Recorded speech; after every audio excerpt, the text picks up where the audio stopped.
You're listening to part 1 of 3 from a special series that Insight Myanmar Podcast is bringing you from the recent event, Decolonizing Southeast Asian Studies Conference held at Chiang Mai University. This gathering brought together scholars, activists, and cultural workers from across the region and beyond, creating a rare space to think collectively about how colonial legacies continue to shape the field and what it means to move beyond them. But it was more than an academic exercise. It was a chance to ask hard questions about who gets to tell the stories of Southeast Asia, how these stories are framed, and whose perspectives are privileged or left out. In this first part, we featured 2 conversations that dive into questions of history, identity, and cultural expression, offering challenges to familiar narratives and pointing to new ways of imagining the region. So join us as we step into these voices from the conference floor and hear how they are reshaping the study and storytelling of Southeast Asia.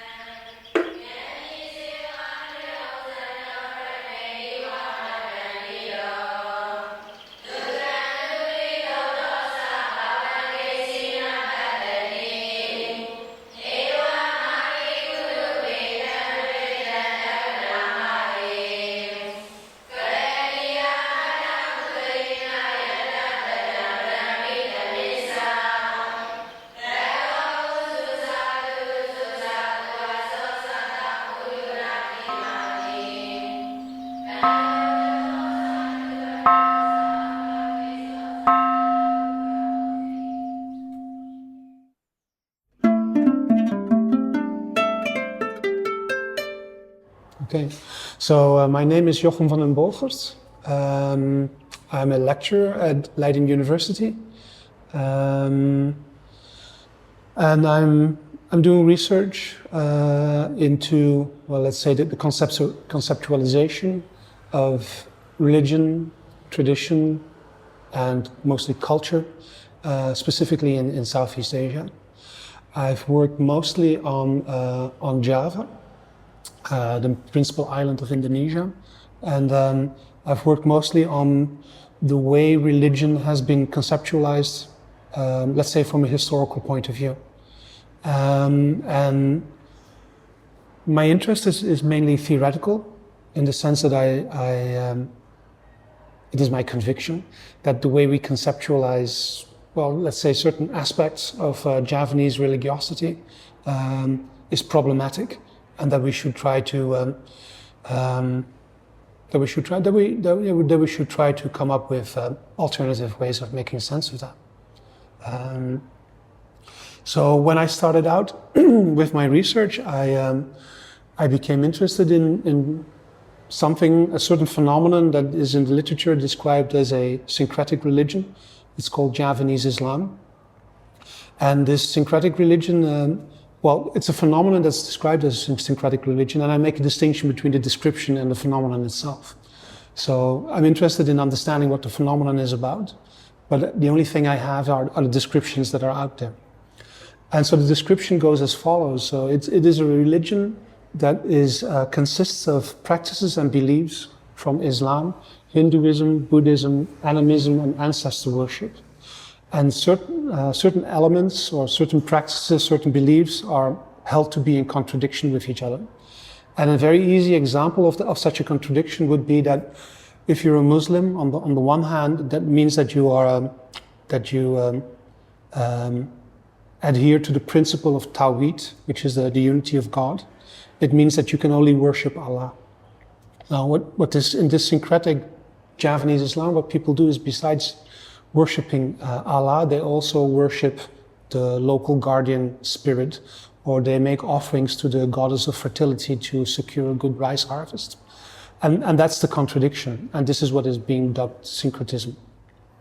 And I think most anthropologists today consider syncretism to be a very problematic category, because it sort of implies that these people are not proper Muslims. If you really think it through, it becomes a sort of a racist category, that they might not be intelligent enough to understand what it entails to be a Muslim, etc., etc. So I wanted to know where this concept came from. And basically what I did is I sort of tracked down descriptions of religion in Java, let's say from contemporary scholarship all the way back to first travel accounts. Because let's say Javanese studies, but probably the humanities and social sciences in general, historically they go back to Western perspectives on let's say non-Western cultures. So in the case of Javanese studies, this whole idea of a Javanese Islam, well, if you look at it historically, it is an idea that crystallizes itself or in the course of, I think, roughly 200 years. So the first descriptions of religion in Java go back to roughly 1600. And then what you see is that there's sort of a basic structure, a basic framework from within people study this or try to make sense of the culture of Java.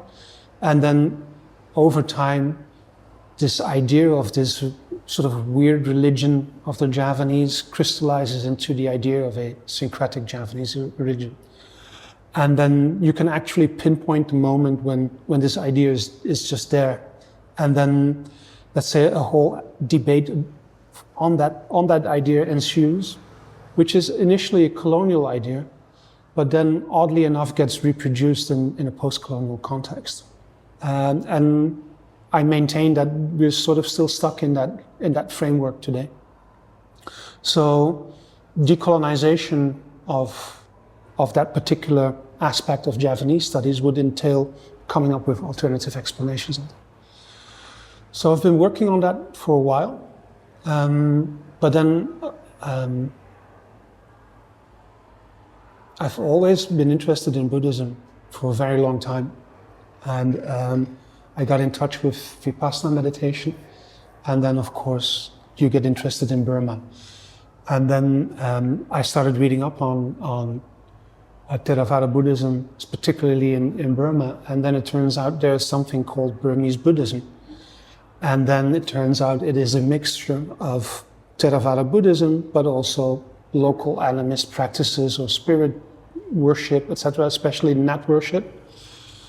And then I was really struck with let's say, the analogies between those two kinds of descriptions.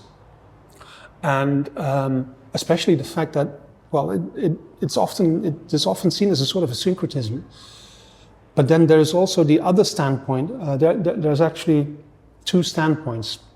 You have a standpoint that speaks about this religiosity in Burma as syncretist. I think Melfred Spiro would be very representative of that position. But there's also this position that is actually Buddhism that has sort of assimilated local practices and beliefs. And you find the two positions you also find in the debate on Javanese Islam. So I was really struck by that structural analogy. And then, of course, I got interested in the historical aspect of it. So I started to trace back descriptions of Buddhism with regard specifically to Burma. And then, well, you see certain analogies in the sense that, again, analogies that there is an overarching framework from which, let's say, observers of Burmese culture produce these descriptions. And that framework remains remarkably stable over time. But then the description of this religion, it starts in a sort of from a very basic level, but becomes more elaborate over time. And what you notice is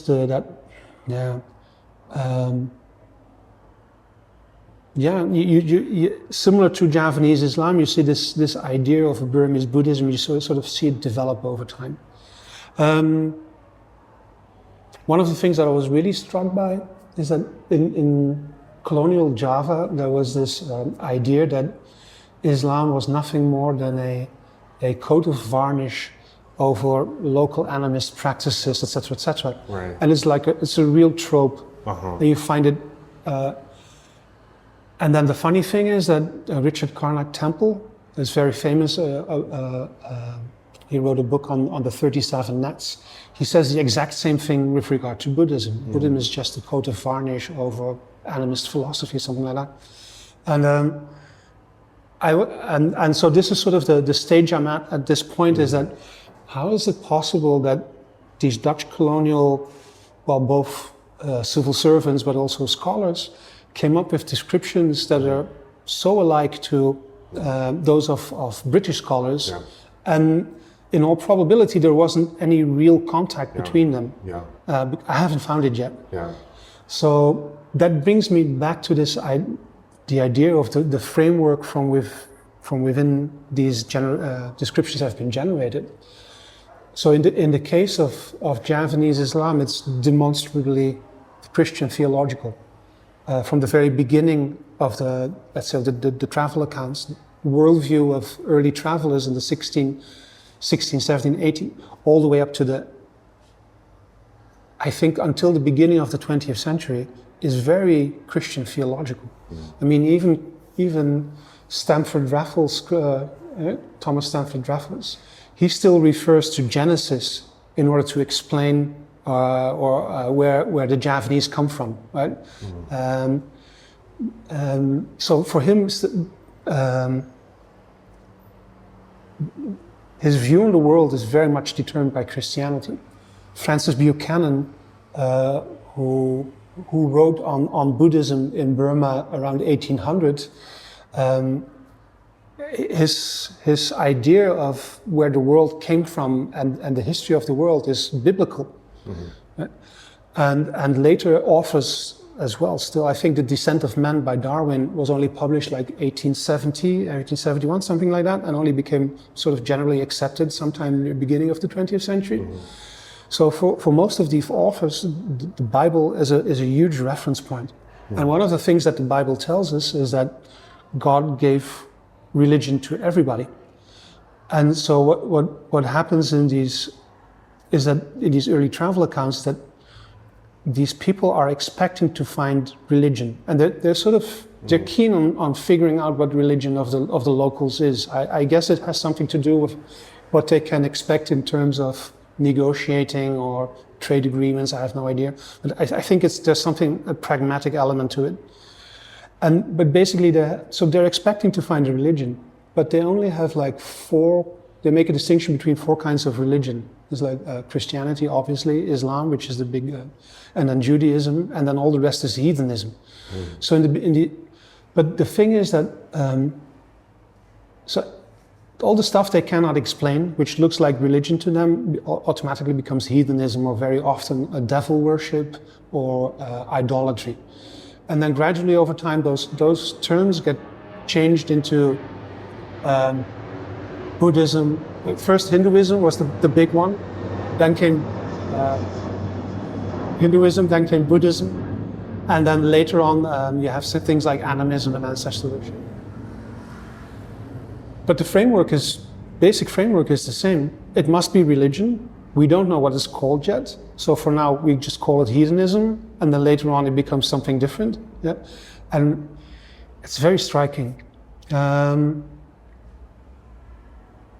So I see these commonalities in let's say, the history of descriptions of religion in let's say, both regions. And I think it has to do with this Christian theological framework, which sort of led people to believe that what they were describing was actually religion. However, if you leave open the possibility that it is not religion, then you get a completely different way of looking at it, and you can actually start solving certain conceptual problems. With regard to Javanese Islam, those conceptual problems are very obvious, and I've already pointed them out. With regard to Burmese Buddhism, it's a different set of issues, I'm sure, and I would really need to look into it further. But there's some remarkable scholarship on it that's really, really fascinating and really triggers your curiosity. And there's two people that immediately come to mind with regard to Burma. This one is Gustav Hauptmann, and the other Kirishenko, I think Alexander Kirishenko, but I'm not sure. And Gustav Hauptmann, I know from a 1990 article where he describes how the term Bodbada was actually coined by Judson, the Baptist missionary. And Kirishenko describes as an article called, I think, from Tatana Dao to Theravada Buddhism, in which he describes that Tatana was never conceived of in pre-colonial times. Tatana was not conceived of in any way as a belief system or as a system of doctrines or whatever. It was conceived of as a set of practices. And similar to what Gustav Hauptmann describes with regard to Bodhbada, it's not, Judson thinks of it as a set of doctrines, obviously because he's a Baptist missionary, but when Burmese people use the term Bodhbada, they actually refer to specific sets of ceremonies and rituals, etc. And something similar you see with regard to Javanese Islam. So this is there is a sort of a full circle there for me, is that Javanese Islam, the phenomenon we describe as syncretic Javanese Islam, if you start looking at it as a set of practices, then it actually makes sense, because you can combine practices, and it doesn't matter what the beliefs are behind those practices, it's about the practices. So that's why for Javanese Muslims, there is no issue in combining practices derived from Islam with the practices derived from God knows where, that on a, let's say, theological level should contradict each other. But if it's just a practice, then there is no contradiction. So there you see, for me, it's like this whole thing about Burmese Buddhism and how people like Kirishenko and Gustav Hauptmann, how they look at it, helps me to better understand what's going on with Javanese Islam. That is so fascinating. It's a subject that has interested me so much on the Burmese Buddhist side. I didn't know about the Javanese side of Islam. It doesn't surprise me in some way. I'm thinking not just of Christian thinking, but also not just of colonial thinking, but also Orientalist thinking, and unpacking what Orientalism is. But it also makes me think of, the way that religion is used and understood in Burma today and among Burmese Buddhists, and particularly, the word that often gets translated as religion in Burmese is Tatanapyude, which can be translated as to make the sasana. And coming from a background of Vipassana meditation and understanding, the role that the idea of the sasana plays for a meditator or for someone following the Buddhist teachings, it always struck me as so curious that an expression of making the sasana or supporting the sasana was the word used for religion. It seemed like there was something at odds there. And it also, just to underscore Judson, for those who don't know so much about Judson, and that reference went by quickly, this was a very influential American Baptist minister that converted vast swaths of the ethnic population, not so much the Bamar.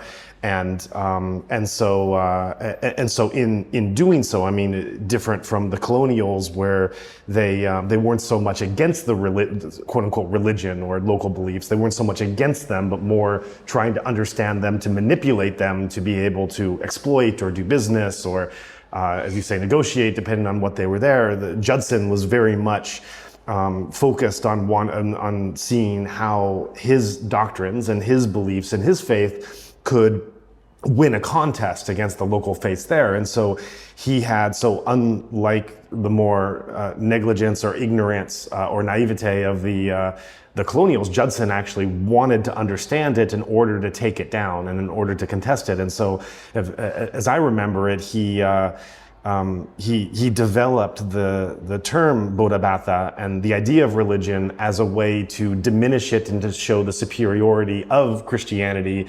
But then, and I have to go back and look at my notes and where I read this, if memory serves me right, many years later, Lady Sayadaw actually then promoted the idea of Bodhisattva and Buddhism as a religion in order to do the opposite, in order to show that it was a world, quote unquote, a world religion. It was it was of an equal standing of Christianity, and so used the words that then meant to denigrate as a way as uplifting and empowering and supporting.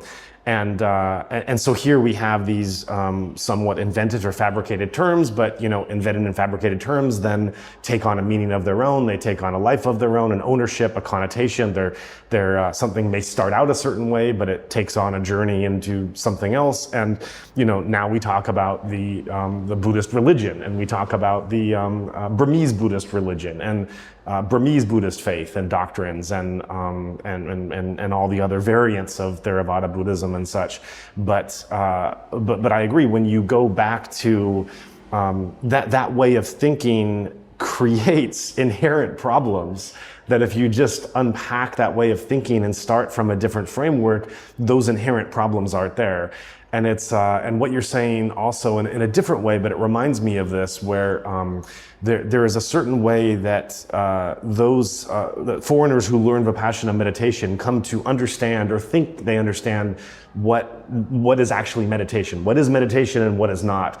And so for many years, as I lived in Burma and I spoke to many foreign meditators, I would find myself walking through minefields of questions that I always struggled to answer, until I finally just had the courage and gave myself the permission to gently and compassionately, but directly, to tell them that we need to examine your reason for asking the question. We can't give it an answer. We actually need to unpack your frame of reference and why you're asking it this way.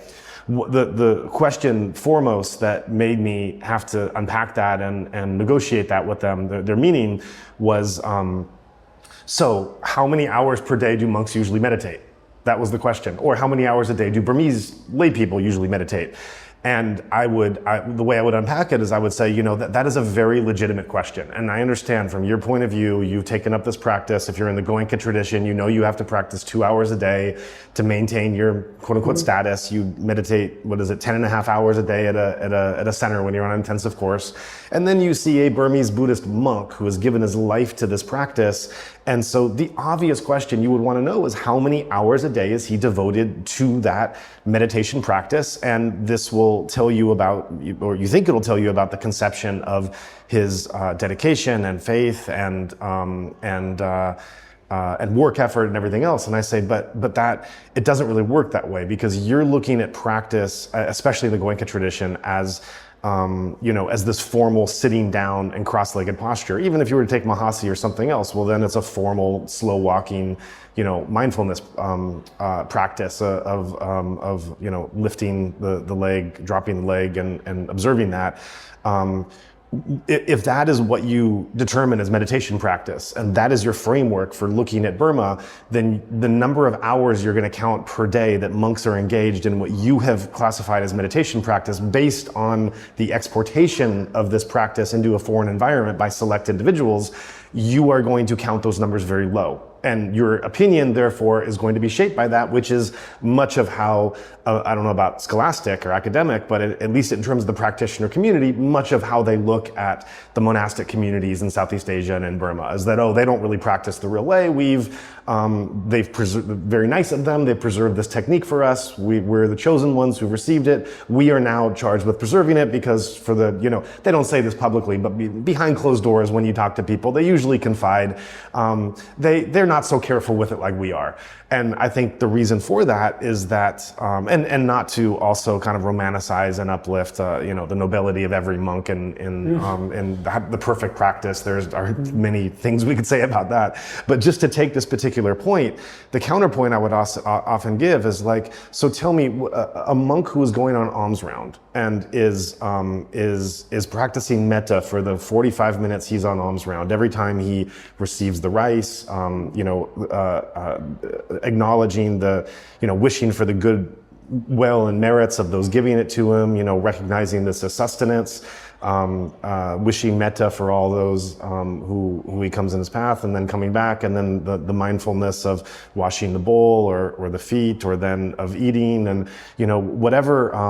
If meditation is a product or a practice of cultivating the mind, how is this whole thing not cultivating the mind? And then you can get into study or sutta recitation or any number of activities. And again, I don't mean to romanticize, because there's many ways of doing this, and I have certainly seen mindless ways of doing this. And I have seen, young adolescent monks who are in the line and just having the time of their life. And, it doesn't look like they're so much focused on that. But, I have also been around monks where I have seen, the recitation is not mindless memorization for the point of examination. Sometimes it is, but I've also seen it as an embodiment, a bodily embodiment of teachings inside one's, body and mind, that every word and sound are capturing this. And so if that is not cultivation of practice, then what is? Or I've talked to monks who've studied, and certainly there are those that study just because they have to, or they're trying to pass the exam. But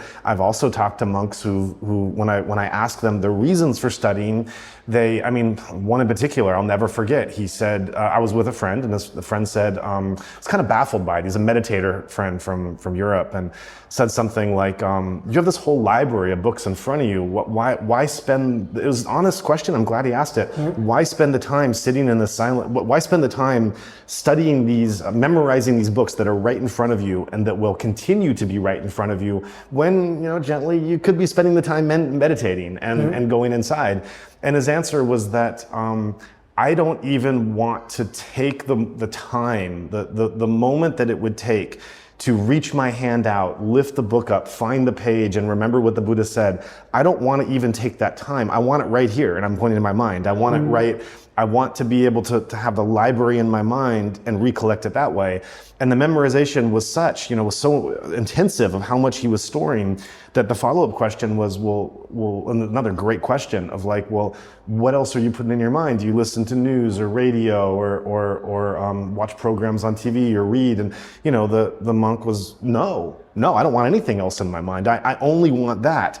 And so you hear that as a Western meditator thinking you have the special practice, and you hear that level of dedication and life path of embodiment, and you just think I'm in this revered practice I think I have. Well, first of all, great. It's great that you're practicing that meditation in an environment that's not conducive and not in any way to diminish that. But to then take that meditation practice you've cultivated and think that you have a leg up of these people you don't see sitting in the same posture as you, without having those conversations and that appreciation for those cases where they're doing things that we couldn't dream of, that's where I start to go to unpack that question. Well, how many hours a day are they actually meditating? Well, what do you mean by meditate? Let's break that down, and then you could have a lot of fun breaking down the Burmese terms for meditation and kind of where those come from and everything. So a lot there.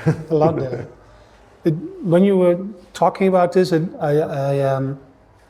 it reminded me of the Javanese term laku, and laku means something like practice, really. So it's something that you do. It can also mean conduct, but you can develop your own laku, and your laku can be anything. It can be the way you get up in the morning, the way you dress yourself, but it can also be practicing asceticism, etc. But there are so many different kinds of laku.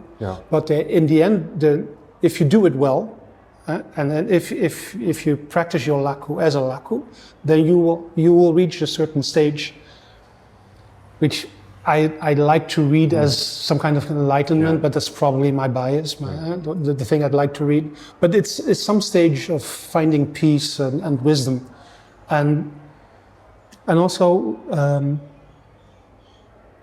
you spoke very consistently of tradition, and that's what they are, right? They're different traditions, different ways of reaching the same goal, and that's what these traditions do. And that's a similar thing that you would find in Java then, traditions. And then Goenka, I forgot who the name of his teacher. Ubaken. Yeah, but of course Goenka also made adaptations to the teachings that he received, and et cetera, et cetera. And so this is the way traditions develop. But when you're taking the course, Goenka will tell you, well, this is what the Buddha taught. This is the exact teaching, etc. It's not even about taking that with a grain of salt. It's about the reason for saying that is that you should have you can trust the teaching. Right? It's not the Christian idea of true or false, and of course from a Western perspective we tend to take it as such. and then I can understand from my own point of view where this question comes from. How many hours do you practice a day? Well, if Cuenca tells you should practice as much as possible because this is what the Buddha taught, then yeah. And what practice is also defined by Cuenca. Exactly. I mean, other teachers define it in different ways, but by him, he doesn't say be mindless out in your daily life, but he's not teaching, despite his words to the contrary, Cuenca is not teaching mindfulness in daily life. No. Other teachers have given those kinds of instructions in practice. Cuenca is very clearly teaching in a seated posture, and that is what is counting for your hours per day. And so that is. Again, to go back to it's easy sitting where we are now to fault them on, in this case, to fault Cuenca on this dynamic he set up. But you have to have so much appreciation of how trailblazing he was in trying to bring to bring that practice out of its native place and to find a way to do it. And this is what he came up with. But that doesn't mean we can't critically examine then how that movement of tradition then starts to change and even distort understanding. Obviously, and you should. I feel you should remain open to alternatives. If you're a practitioner. Yeah. Right. So then, to wrap up, we're at this decolonizing conference, and I think I just think it's quite profound how much this problematic dynamic that you've set up here of trying to trap certain practices in our preconceived, really colonial notions is leading towards not just certain misunderstandings, but also certain judgments and bias. And so I think it's already implicit, but I'd like to prompt you to bring it out and touch on it directly. As you're looking at, your specialty is in Java, Burmese Buddhism also fits into this. As you're looking at these contexts, where is the role of decolonization and how does that work, and what is the benefit that we'll get if we're able to undergo a decolonizing aspect and re-engage with these things with a different frame of reference? Yeah, I'm probably saying something that many people have already said before me, but the distorting effect of Orientalism is not limited to, let's say, Western scholars and Western observers. I think it is also, the distorting effect also has an effect on, distortion also has an effect on people from Southeast Asia themselves. So that misunderstanding about what the phenomenon in Java that we try to capture with syncretic Javanese Islam, what that is about. That misunderstanding, we're sort of passing that on to, generations of Southeast Asian scholars themselves. I won't go as far. I mean, I don't feel qualified to speak about Burmese Buddhism, but there is a sneaky suspicion that something similar might be going on. Yeah. And what I notice in Java is that this kind of way of looking at Javanese culture is no longer limited to Western academia or Javanese academia. It's now become sort of common sense for, let's say, high school educated people as well in Java, which means that people actually no longer have access to those traditions because they can no longer think of them as traditions, but they sort of think of them as religion. And in a way as a backward religion. And so it also means that there is a sort of a rupture in this transmission of, let's say, traditional or practical knowledge. And the fact that there is a rupture is actually, you see evidence of that there's a sort of a counter movement going on. It's very subdued, but people try to reinvigorate those practices somehow, but the rupture is there. And so decolonization, I think, in its first stage would have to be is to realize what that framework was from which we have always studied those cultures. In the case of Javanese Islam, and I said this before, is that let's say the different conceptions of what Javanese Islam are, and there are basically two basic conceptions of that. They were completely developed in the Orientalist discourse. and they're only being rehashed in the post-colonial discourse, which for me is an indication that we need to go further than that. It's not just a matter of appreciation and thinking that, originally thinking Javanese Islam is sort of inferior, and now we no longer think it's inferior. We're sort of blind for the fact that, no, the phenomenon we're looking at is probably not religion at all. Yeah. And so the decolonization would have to do with first getting a good grasp of that original framework. And one of the main things here would be is that our understanding of Orientalism should be more sophisticated than it is today. Today, our understanding of colonial knowledge or Orientalist knowledge is just one that's only motivated by power, only motivated by hierarchy. While it's actually it goes way deeper than that, because the conceptual reservoir that this kind of hierarchically motivated knowledge, where it got its concepts from, was Christian theology. So the conceptual framework is basically that. And when you look at Western culture, the impact of Christianity has been enormous. You cannot deny it. And even in our secular society, we still rely so heavily on Christian frameworks, idea, tropes, and topoi. So the main task of decolonizing, at least this part of let's say Southeast Asian studies, I think it has to do with getting a good grasp of that framework, and then we can only then can we see how deep the rabbit hole really is, I think, and then we can come up with alternative explanations and so on. But I see way too often that these alternative explanations are they are still stuck in that same framework, really. So that will be my take on it.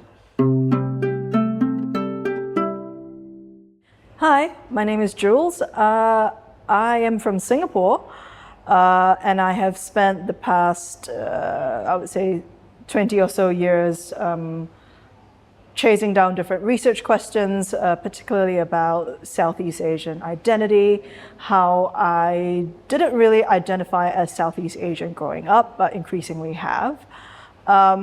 And also maybe in the past 20 years, understanding how my experiences, specifically of living and working abroad, and then coming back home to a Southeast Asia that seemed very different, the reintegration culturally, also career-wise, how some of those questions really led me to the place where I very willingly joined my friend Sam Chua, in this little venture we have called Seapunk and Seapunk Studios.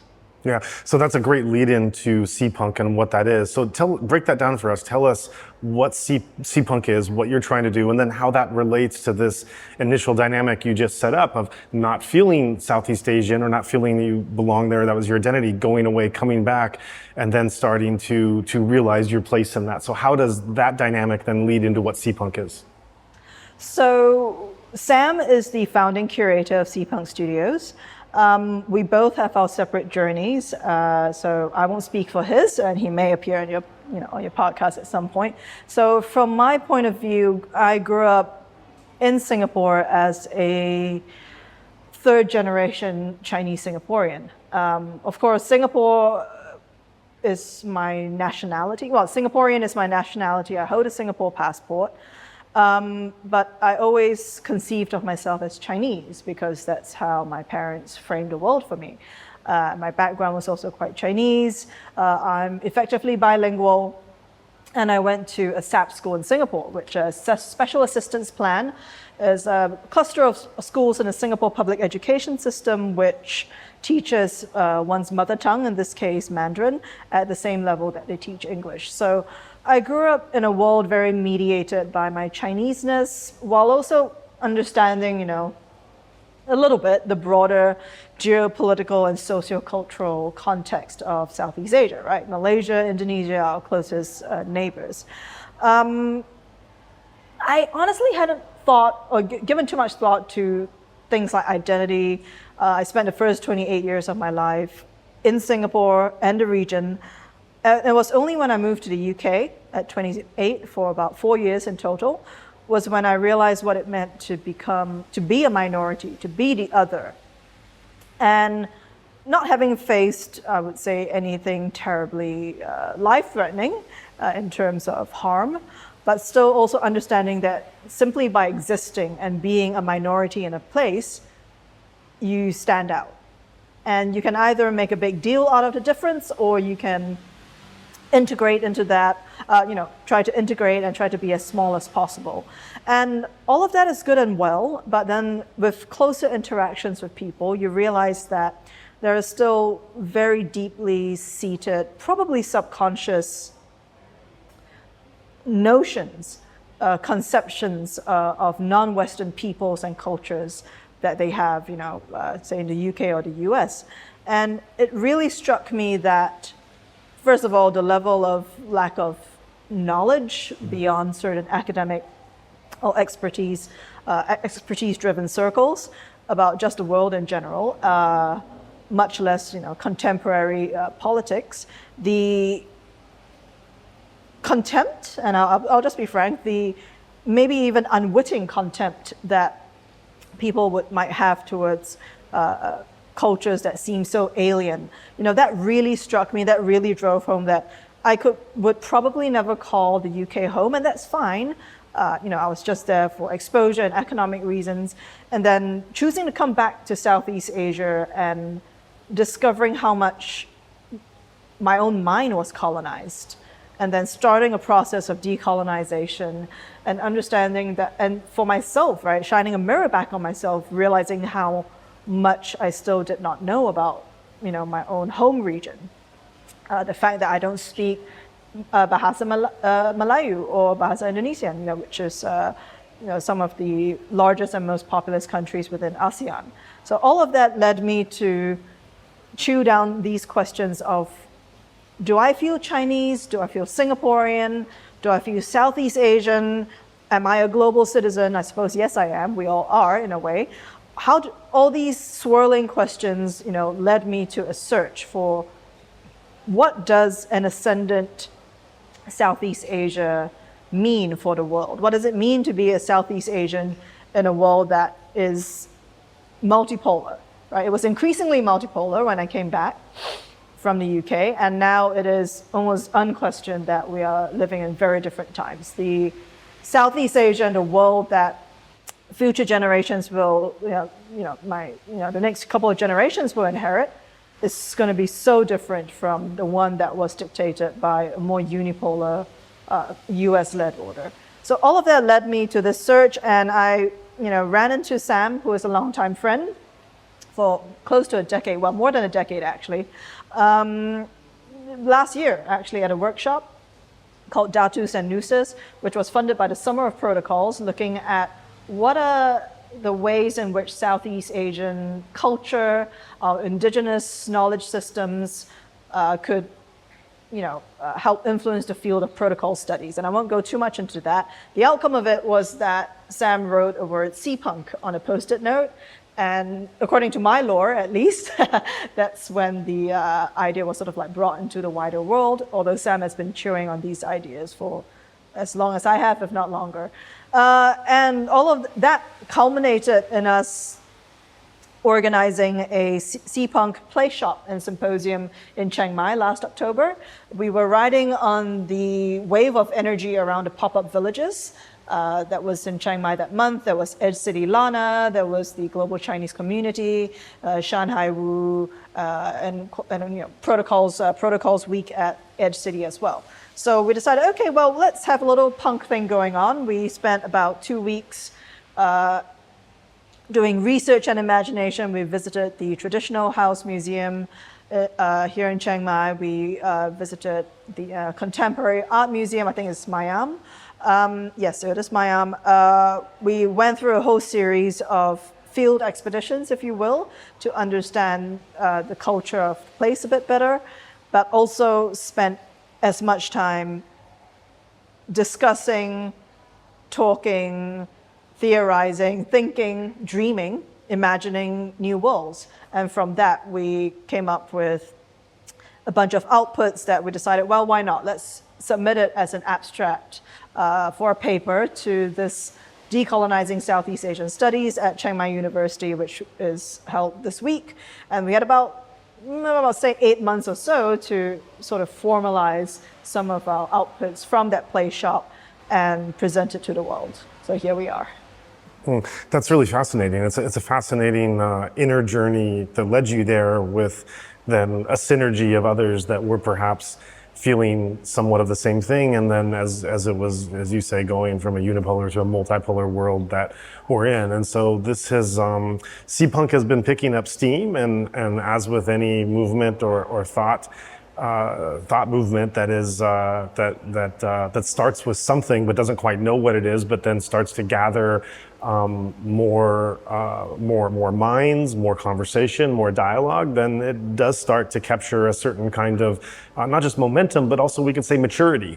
And so, given you've laid out both your pre-seapunk background as well as the gestation and launch of seapunk. So where we're sitting right now, what does seapunk mean to you at this point, and what has it become, and what space do you see it occupying? So seapunk as a movement has a lowercase s, at least in my vision. I would like seapunk to be in the same league as cyberpunk, steampunk, silkpunk. These are not, they all have the word punk. They're not necessarily punk movements, but they're certainly an aesthetic. They have lores and worlds built around them. And I think seapunk offers the world a Southeast Asian dialect of solarpunk. And it's very futuristic. I mean, solarpunk is very futuristic. It's futures driven by a very, very certain kind of sun-drenched Californian idealistic futures. Mm-hmm. I have a background in future studies. And, when I look at solarpunk, it does not resonate with me. Mm. However, seeing the value in that, especially when it comes to facing, the existential challenges of our generation for the planet, but specifically in this part of the world as well, say specifically around climate change, climate resilience. What does Southeast Asia have to offer, not just ourselves, but the world, in terms of knowledge around how we have survived and thrived in these lands and these seas? So that's what I envision for seapunk as a lowercase s movement. Seapunk Studios, which is led by Sam, led and curated by Sam, will ride on that movement, and it'll be a guiding force, but nothing dictatorial or authoritarian in a sense, because we are punks after all. What seapunk Studios is likely to want to achieve is to provide scaffolding and platforms for new worlds to be built on, whether through the medium of sci-fi or visual narrative storytelling, who knows? We have so many more mediums available to us now, especially digital, and that is definitely one of the ways that we reach beyond Southeast Asian shores. So for those that are perhaps outside of this genre, I'll ask a question which may be very basic to you, but also helpful in unpacking the background and definition of this word punk. I think that different people have different meanings, and for some people, punk is something very far away and very foreign, or just has meanings and connotations coming from, oh, that guy's a punk over there, and or punk music, as it to some just sounds like yelling or screaming into a microphone. But yet this punk has taken on so many different connotations and traveled to so many different places. And so I first of all want to ask you to unpack your definition of punk, because why this has resonated so much with you in bringing this to what you're doing, and then the other part of the word, which is Southeast Asia, and the part of the question that I'd like to ask with this is, after you define and unpack what punk means to you, why is this word so relevant and meaningful to the Southeast Asian context, through which you have lived your life and tried to and gone through this inner journey, and that so this idea and definition of punk, how is that applicable, especially to what you're looking at with Southeast Asia? Great question. I fully acknowledge that we're using English. but again, in a region with hundreds, if not thousands, of languages and dialects, this is the lingua franca we're using, so we'll run with it. And of course, it is also quite a Western frame. It is a Western, European, North American frame of punk. There's a dictionary definition of punk, and then there are the different kinds of punk movements, and definitely punk music. And all of that is great. When we refer to punk specifically, we're referring to the outsider. We're referring to the non-mainstream. We are referring to the small, the ungovernable, in James C. Scott's words. We are referring to the adaptability and the sort of like unbotheredness and unseriousness of punk. And none of these are necessarily negative terms. They are what we make of it. But this is what punk means to me. I work in very stratified, rarefied environments, quite formal, quite stiff. And I personally, I don't feel, like ashamed at all about being a punk or self-labeling as a punk, because I think there's tremendous value in being able to think out of the box. In fact, I've made a living out of that as helped my core competencies as a consultant. And to be ungovernable, to basically, it's not the same as rebellion, right? Because you have to rebel against something. And there are lots of things in this world that's wrong that could be rebelled against, but it's also about understanding that for every large, directed, dictated path, there is always the alternative, right? Punk music is considered alternative music because alt and punk are essentially synonyms. So this is what punk means to me. And I'm not sure what it means to everyone else. This is what it means to me. And in the context of seapunk and Southeast Asia, it's interesting because it's been decolonized, it's been theorized, academicized to death. But Southeast Asian is an exonym. It's what others have imposed as a frame of identity and understanding on this region. Right, prior to colonization, we had, I'm just naming off a few kingdoms and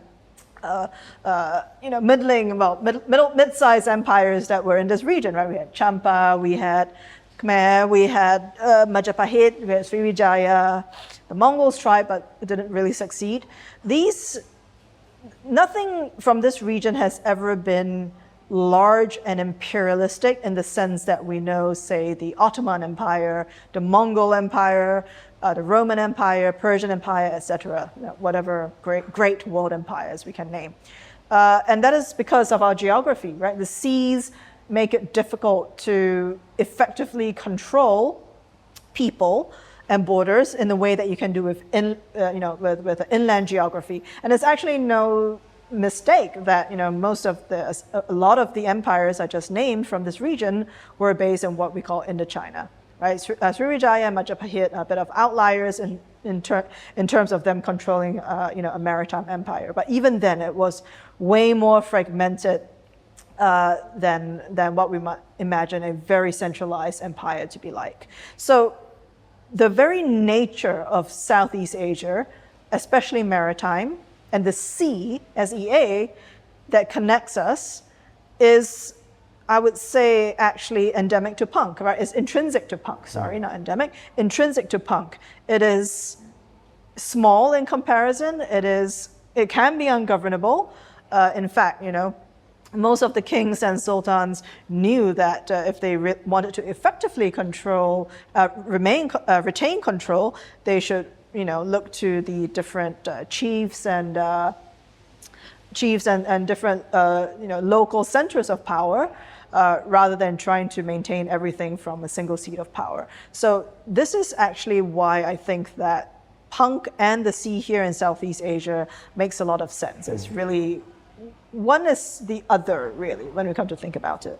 I hope that answers your question. No, that's interesting because it was. I think there was an embedded thought or intention in my question that this mentality that you wanted to bring was something of a new direction or new thought that you wanted to bring to the Southeast Asian context, but you answered it instead by referencing that this is kind of the background of what the history in the society is, and so it's not like some moving in some direction that you're trying to introduce a new idea. It's really the way you tell it. You're really trying to invest and lean into how the geography then influence that governability to begin with.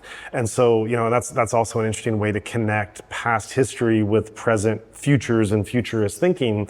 And so then with that idea, and then also just given the newness of what you're creating and what you're doing, it has a little bit of legs behind it, but, really much further to go in terms of what you're trying to do and what you could do. And so, do you have a sense of what kind of influence you would like this movement to have in the region, among people, among different potentialities or ways of thinking that it might be able to bring out? Mm-hmm. So I'm going to reference an Indonesian public intellectual I follow and I admire. His name is Gita Wirjawan, or Pak Gita, Pak being an honorific for older men in Indonesian. His podcast is Endgame, and the community he's created, particularly amongst youth, is called Game Changers. I highly encourage people to check it out. And as a public intellectual who's also had his time abroad, specifically Stanford, I think, and he's often invited to the West to give keynotes and lectures. His latest book, in fact, his latest book is going to be launched, so I do recommend that people check it out as well, or keep tabs on it.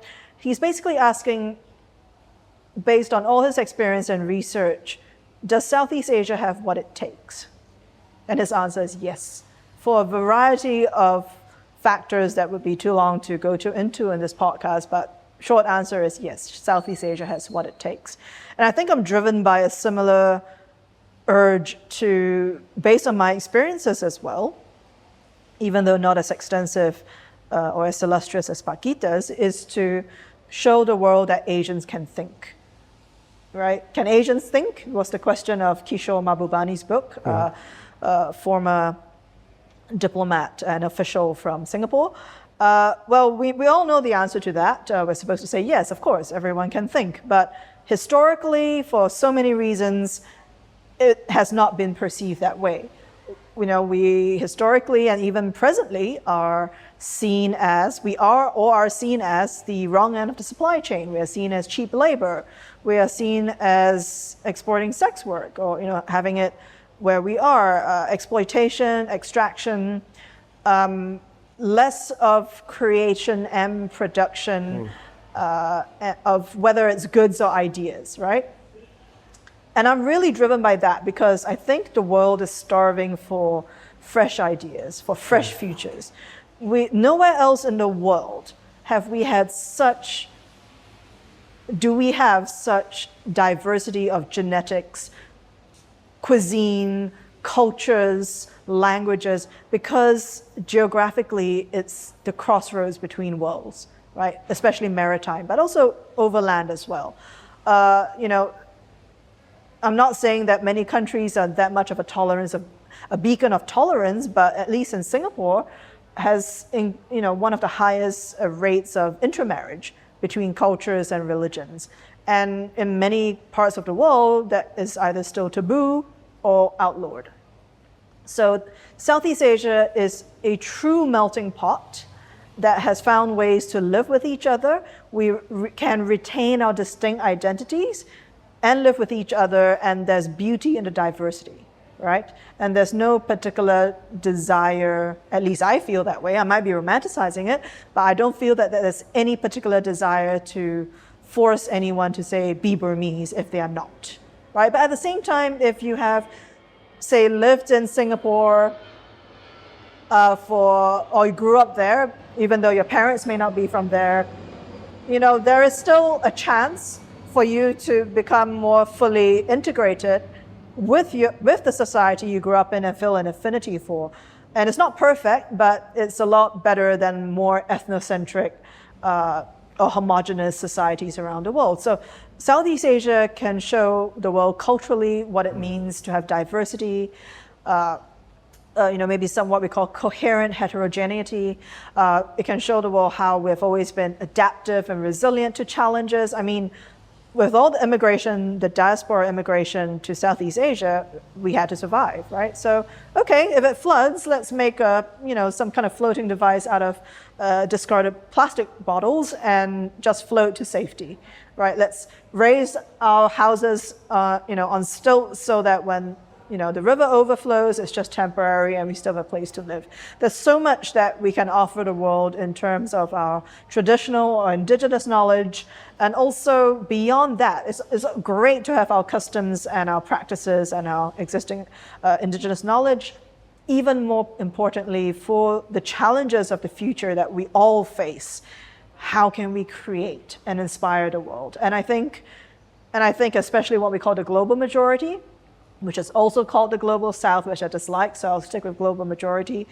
Especially say in Latin America and Africa, maybe in Central Asia even, like they are looking away from the unipole to see what other people in other parts of the world are doing, and I think that's what Southeast Asia and seapunk can offer. That's awesome, and that's actually another case where I think my embedded intention in the question then went a different way in the answer, which is awesome when that happens, because I think my thought in the question was this sense of what seapunk is doing to encourage thinking within Southeast Asian communities among themselves and among the directions and possibilities with which they might go, different empowerment, and your answer, which is beautiful, is really going beyond that to look at what Southeast Asia can offer the world, and especially in this multipolar world. Well, if it's a multipolar world, it doesn't mean that everything between those poles is not relevant or influential, but and I think certainly that just from a more anecdotal point of view, I think as people travel more, and as one starts to go to more countries and more places in the world, you do find out that there's something in Southeast Asia that stands out as pretty unique on so many levels. Yeah, thank you. I think if I could just draw a comparison that just came to mind. Look at the Korean wave of pop culture, right? Mm-hmm. Growing up, well, at least for me, Korea was in the doldrums of chaebol and economic deprivation. It was only very recently that they sort of opened up. And the Hallyu, as they call it, the Korean wave of pop culture is manufactured, right? Is government backed and manufactured. And let's see how long the steam lasts. No shade on fans of K-pop at all. It's certainly, the way I see it growing up, our frame of references for pop culture and pop music specifically was Britney Spears, or I'm dating myself here, but Britney Spears, Backstreet Boys, Westlife, 98 Degrees, like that level of pure pop, saccharine pop.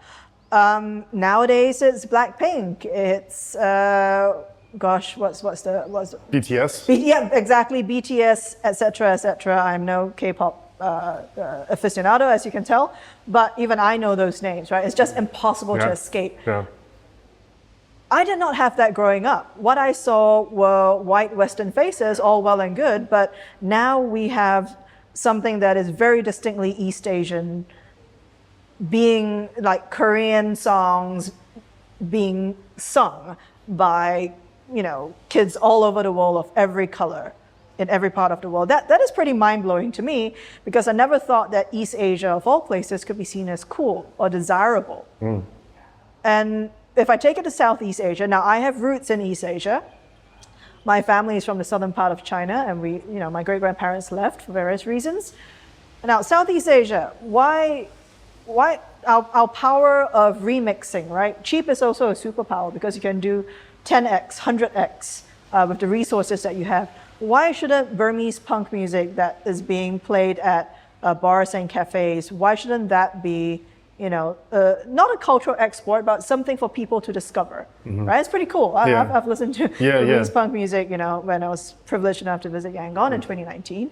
Why shouldn't Southeast Asian sci-fi or fantasy that draws on our rich spiritual lore and mythologies, why shouldn't it be a genre that people read as much as steampunk novels or cyberpunk novels? Right. Why shouldn't movies and TV series be made out of it? Like Disney tried with Raya, it was a pan Southeast Asian, sure, great. But again, why don't we create these narratives, not just for ourselves, but for the world? And then Southeast Asia becomes less of a place that backpackers spend a few months of their life going through, but somewhere that people would actually consider coming and maybe making a life here or contributing, right? Yeah. And I know of so many people not from this region who have traveled here for various reasons and fallen in love with it, and maybe the people as well, have chosen to make a life here. And the fluidity, I think, of that, being able to go in and out of the region without it being seen as a betrayal, but rather a fact of life. I think that's what's also beautiful. Yeah, right. It's reminding me of this. We all have kind of our favorite little silly clips on YouTube that we go back to just to remember and get a smile. And for some reason, one of the clips I really enjoy. I don't know if it's like Jimmy Kimmel or one of the late night shows, but they have the whole crew of BTS on, and they ask them what were your influences, or what song what songs did you start with, or did you really start to enjoy? And one of them I think they say the Beatles, and they're like, what Beatles songs? And, I don't know if they start to answer or just start the opening lines of, na, na, na, na, na, na, Hey Jude. And then and then in a matter of seconds, the harmony and just the momentum of Hey Jude, all the band members just break. It's just this overwhelming crescendo of Hey Jude, descending on, and whoever the host is, it's just spontaneously, you could just see his whole face start glowing in this, and it wasn't just this impromptu rendition. It was like the joy, the love, the music inhabiting your soul, just taking over. It was something, that's why I go back to it. It was something so special. And then kind of this meta thing on top of it that I enjoy even more is then, sometime later, Paul McCartney came on the show. And so they showed Paul McCartney that clip. He was so genuinely moved, and you could see him watching it, of how just the pride, the joy, the love, the connection, that all these years later, and these young kids, they're so young, and doing such a different kind of music, that this Hey Jude had just, in this spontaneous moment that was unpredictable, had just taken them over. So I definitely encourage those listening to this to find that clip and see what I see in it, and think if that could be, music, food. These are things that are often seen as breaking down cultures and religions and identities, and I think that's one of the reasons why I keep coming back to it, and perhaps part of this conversation as well is where we can all have our Hey Jude moment of something that transcends and connects us further. Absolutely, that's a great way of putting it. Yeah, music, food. This region, home to some of the best cuisines and fusion cuisines as well. So definitely a selling point. Well, if you're Southeast Asian and listening to it, however you identify personally, I would extend an invitation to reflect on the sort of world you would like to live in for the rest of your life, and the sort of world you would like your children, your grandchildren, hypothetical or existing, or future generations to inherit. Because the world is what we create. The future that they will inherit is being created now. And there's so much potential. There is so much that we can shape than ever before in our history, as individual countries or as a region or as a bloc like ASEAN.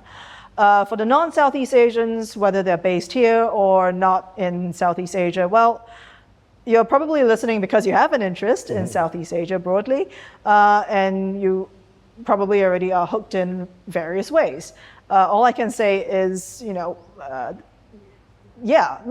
welcome, sorry, that sounds wrong, but more like we're here. Gen Z especially, and certainly Gen Alpha, are finding their voice like never before. And I think despite all the stuff that's going on in the world, if we can find some pockets of joy and celebration, then you might find it here. So come have fun with us, come party with us.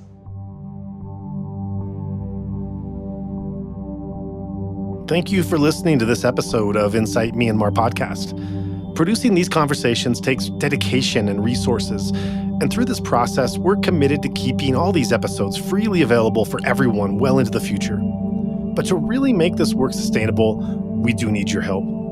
If you've enjoyed this episode or found it valuable, and if you listen to our platform on any somewhat regular basis, we ask you to consider supporting us with a recurring donation. It doesn't have to be much. Think of it as, buying us a cup of coffee each month. That small gesture of committing to just $5 per month can make a big difference in helping us to continue bringing you these stories. And if you're feeling a bit more generous, increasing the monthly pledge will allow us to produce even more on our end. In the end, any level of support goes directly towards amplifying the voices and stories that matter. This not only keeps us going, but also ensures that these important conversations reach more people around the world. To make a contribution, visit insightmyanmar.org/donation or look for Insight Myanmar on PayPal or Patreon.